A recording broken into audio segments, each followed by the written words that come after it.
Digital സാങ്കേതികവിദ്യയുടെയും social media പ്ലാറ്റ്ഫോമുകളുടെയും ദ്രുതഗതിയിലുള്ള വളർച്ച മനുഷ്യരുടെ ആശയവിനിമയ ശീലങ്ങളെ തികച്ചും വിപ്ലവകരമായി മാറ്റിമറിച്ചിട്ടുണ്ട്. കയ്യിലുള്ള സ്മാർട്ട് ഫോണിലൂടെ ചുറ്റും കാണുന്നതും കേൾക്കുന്നതുമായ ഏത് ദൃശ്യവും നിമിഷനേരം കൊണ്ട് ലോകത്തിന് മുന്നിൽ എത്തിക്കാൻ ഇന്ന് ഏതൊരാൾക്കും സാധിക്കും.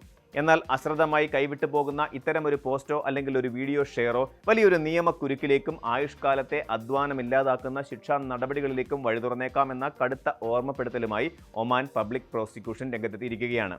മറ്റുള്ളവരുടെ സ്വകാര്യ ചിത്രങ്ങൾ, വീഡിയോകൾ, ശബ്ദരേഖകൾ, വ്യക്തിഗത വിവരങ്ങൾ എന്നിവ അവരുടെ പൂർണ്ണമായ അനുമതിയില്ലാതെ പകർത്തുന്നതും സോഷ്യൽ മീഡിയയിലോ ഡിജിറ്റൽ മാധ്യമങ്ങളിലോ പ്രചരിപ്പിക്കുന്നതും കർശനമായി നിരോധിച്ചുകൊണ്ട് രാജ്യം പുതിയൊരു സൈബർ മുന്നറിയിപ്പ് പുറപ്പെടുവിച്ചു.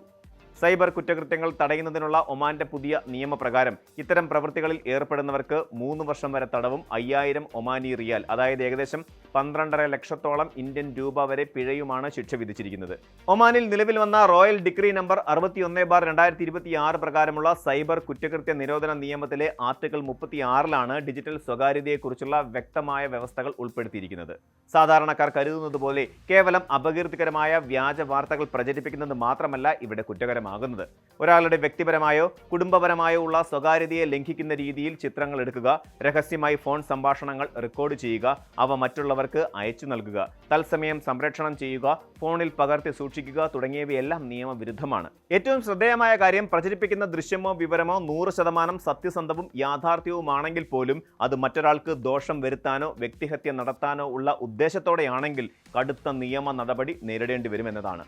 ഇതിനു പുറമെ റോഡപകടങ്ങളിൽ പെടുന്നവരുടെയോ ദുരന്ത ബാധിതരുടെയോ പരിക്കേൽക്കുന്നവരുടെയോ ചിത്രങ്ങൾ അവരുടെ ബന്ധുക്കളുടെയോ അവരുടെയോ അനുമതിയില്ലാതെ എടുക്കുന്നതും സോഷ്യൽ മീഡിയയിൽ പങ്കുവയ്ക്കുന്നതും ഈ നിയമത്തിന്റെ പരിധിയിൽ വരുന്ന ഗുരുതര കുറ്റമാണ്. ഒമാനിലുള്ള ലക്ഷക്കണക്കിന് പ്രവാസി മലയാളികളെ സംബന്ധിച്ചിടത്തോളം ഈ പുതിയ ബോധവൽക്കരണ സന്ദേശം തികച്ചും ഗൗരവത്തോടെ കാണേണ്ട ഒന്നാണ്. നാട്ടിലും ഗൾഫിലുമുള്ള മലയാളികൾക്കിടയിൽ പൊതുവെയുള്ള ചില സോഷ്യൽ മീഡിയ ശീലങ്ങൾ നമ്മെ അറിയാതെ തന്നെ ഒമാനിൽ വലിയ ക്രിമിനൽ കേസുകളിലേക്ക് നയിച്ചേക്കാം. ഉദാഹരണത്തിന്, ഒമാനിലെ പ്രധാന ഹൈവേകളിലോ പൊതുസ്ഥലങ്ങളിലോ ഉണ്ടാകുന്ന വാഹനാപകടങ്ങൾ, തർക്കങ്ങൾ എന്നിവ ഫോണിൽ പകർത്തി ഫേസ്ബുക്ക് ലൈവ് ഇടുക, വാട്സാപ്പ് ഗ്രൂപ്പുകളിൽ പ്രചരിപ്പിക്കുക, സ്വന്തം സ്ഥാപനത്തിലെ ജീവനക്കാരുടെയോ സഹപ്രവർത്തകരുടെയോ തമാശ വീഡിയോകൾ അവരുടെ വ്യക്തമായ സമ്മതമില്ലാതെ യൂട്യൂബിലോ ഇൻസ്റ്റാഗ്രാം റീലുകളിലോ പങ്കുവയ്ക്കുക എന്നിവ പലരുടെയും സ്ഥിരം ശീലമാണ്.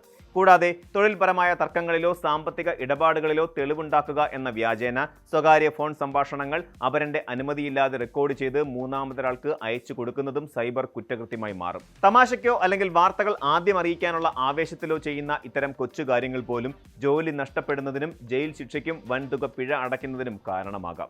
ഒമാനിലെ പുതിയ സൈബർ നിയമം കുട്ടികൾക്കും ഗാർഹിക തൊഴിലാളികൾക്കും വലിയ രീതിയിലുള്ള നിയമപരമായ സംരക്ഷണം നൽകുന്നുണ്ട്. 15 വയസ്സിന് താഴെയുള്ള കുട്ടികളെയും വീട്ടുജോലിക്കാരെയും പ്രതികൂലമായോ നിഷേധാത്മകപരമായോ ചിത്രീകരിക്കുന്ന രീതിയിൽ മാധ്യമ ഉള്ളടക്കമാക്കുന്നത് കടുത്ത കുറ്റകൃത്യമായി കണക്കാക്കും. ബ്ലോഗർമാരും സോഷ്യൽ മീഡിയ ഇൻഫ്ലുവൻസർമാരും തങ്ങളുടെ കണ്ടന്റുകൾക്ക് വേണ്ടി ഇവരെ അനുമതിയില്ലാതെ ക്യാമറയ്ക്ക് മുന്നിൽ എത്തിക്കുന്നത് ഇനി മുതൽ വലിയ വിനയാകും.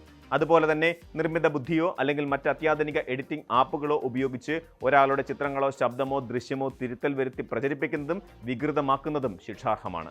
വ്യക്തിഗത സ്വകാര്യത ഉറപ്പാക്കുന്നതിന്റെ ഭാഗമായി ഒരാളുടെ അനുമതിയില്ലാതെ അവരുടെ ഭൗമശാസ്ത്രപരമായ ലൊക്കേഷൻ ട്രാക്ക് ചെയ്യുന്നതും ആ വിവരങ്ങൾ കൈമാറുന്നതും നിയമം വഴി കർശനമായി നിരോധിച്ചിട്ടുണ്ട്.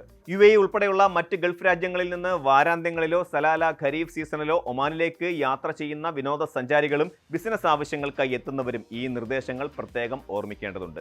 ഒരു രാജ്യത്തെ നിയമങ്ങൾ അവിടെ ജീവിക്കുന്ന പൗരന്മാർക്കും താമസക്കാർക്കും മാത്രമല്ല, താൽക്കാലികമായി എത്തുന്ന സന്ദർശകർക്കും ഒരുപോലെ ബാധകമാണ്. വിനോദസഞ്ചാര കേന്ദ്രങ്ങളിൽ വെച്ച് അനായാസമായി ചിത്രങ്ങൾ പകർത്തുകയും യൂട്യൂബ് വ്ലോഗുകൾ ചെയ്യുകയും ചെയ്യുമ്പോൾ പശ്ചാത്തലത്തിൽ ഉൾപ്പെടുന്ന പ്രാദേശികവാസികളുടെയോ മറ്റ് വ്യക്തികളുടെയോ സ്വകാര്യതയെ മാനിച്ചു വേണം ക്യാമറകൾ ചലിപ്പിക്കാൻ. വിദേശികളാണെന്നോ അല്ലെങ്കിൽ ഒമാനിലെ ഡിജിറ്റൽ സ്വകാര്യതാ നിയമങ്ങളെക്കുറിച്ച് അറിവില്ലായിരുന്നുവെന്നോ ഉള്ള വാദങ്ങൾ വിചാരണ വേളയിൽ ഒഴിവാക്കപ്പെടില്ല. അതിനാൽ അതിർത്തി കടന്നെത്തുന്ന പ്രവാസികളും സന്ദർശകരും ഒമാന്റെ ആഭ്യന്തര ഡിജിറ്റൽ സുരക്ഷാ നിയമങ്ങളെ പൂർണ്ണമായി ബഹുമാനിക്കേണ്ടതുണ്ട്. ഷെയർ ബട്ടൺ അമർത്തുന്നതിന് മുമ്പ് തന്നെ നിങ്ങളുടെ നിയമപരമായ ഉത്തരവാദിത്തം ആരംഭിക്കുന്നു എന്ന ഒമാൻ പബ്ലിക് പ്രോസിക്യൂഷന്റെ വിളംബരം ഓരോ ഇന്റർനെറ്റ് ഉപഭോക്താവും മനസ്സിൽ സൂക്ഷിക്കേണ്ട ഒന്നാണ്. സോഷ്യൽ മീഡിയ എന്നത് പൂർണ്ണമായ സ്വാതന്ത്ര്യമുള്ള ഒരു അനിയന്ത്രിത ഇടമല്ലെന്നും അതിന് രാജ്യത്തിന്റെ നിയമപരമായ അതിരുകളുണ്ടെന്നും തിരിച്ചറിയുകയാണ് പ്രവാസി സമൂഹം ചെയ്യേണ്ട പ്രധാന കാര്യം. ഏതെങ്കിലും തരത്തിലുള്ള അനീതികളോ നിയമലംഘനങ്ങളോ ശ്രദ്ധയിൽപ്പെട്ടാൽ അത് മൊബൈലിൽ പകർത്തി സോഷ്യൽ മീഡിയയിൽ പ്രചരിപ്പിച്ച് ഡിജിറ്റൽ നീതി നടപ്പാക്കാൻ ശ്രമിക്കുന്നതിന് പകരം റോയൽ ഒമാൻ പോലീസിന്റെ ഔദ്യോഗിക സൈബർ ആപ്ലിക്കേഷനുകൾ വഴിയോ ഹെൽപ്പ് ലൈൻ വഴിയോ അധികാരികളെ വിവരം വിവരമറിയിക്കുകയാണ് നിയമപരമായ മാർഗം. വിരൽത്തുമ്പിലെ ചെറിയൊരു അശ്രദ്ധ കൊണ്ട് വർഷങ്ങളുടെ പ്രവാസി ജീവിതവും അധ്വാനവും തകരാതിരിക്കാൻ ഡിജിറ്റൽ ലോകത്തെ ഓരോ ചുവടുവെപ്പിലും പരമാവധി ജാഗ്രത പുലർത്തുകയും മറ്റുള്ളവരുടെ സ്വകാര്യതയെ മാനിച്ച് ജീവിക്കുകയും ചെയ്യാം.